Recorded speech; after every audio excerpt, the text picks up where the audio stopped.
Hi, helpful hint Tuesday. I just finished with a client's place. It seems as though her kids have moved out and she's, I guess, what you call an empty nester.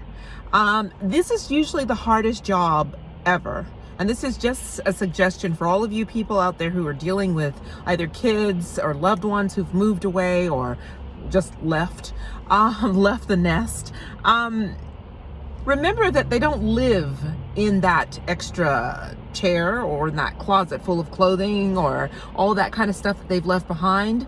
It's a good thing to go through it. Keep the things that you feel are valuable or you feel that they might want at a future date for their kids or for their other spouse or whatever.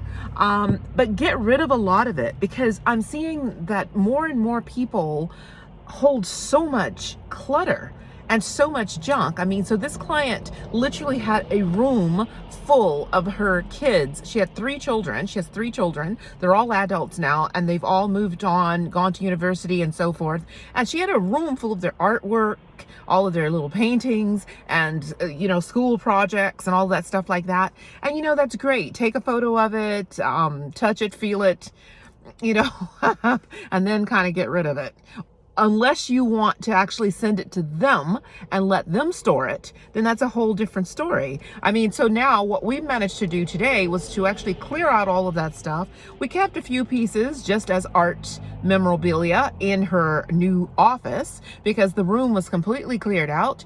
And it's always good to get someone who's not sentimentally attached to the stuff.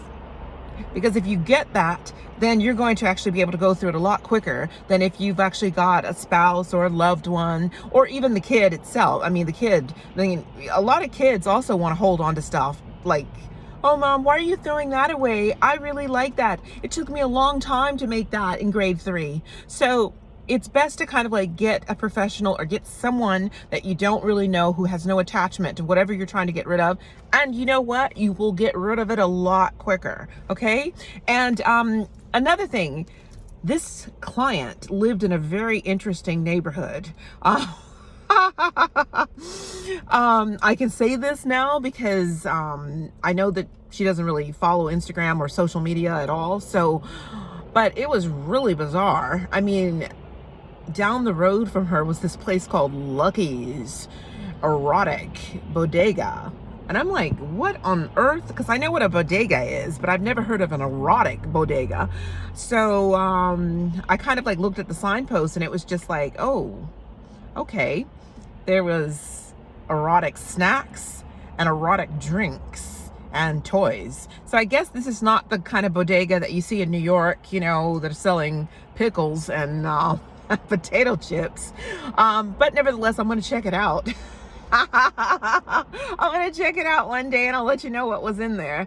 Anyway, all the best to you and get rid of the clutter. Okay. See you on the next one.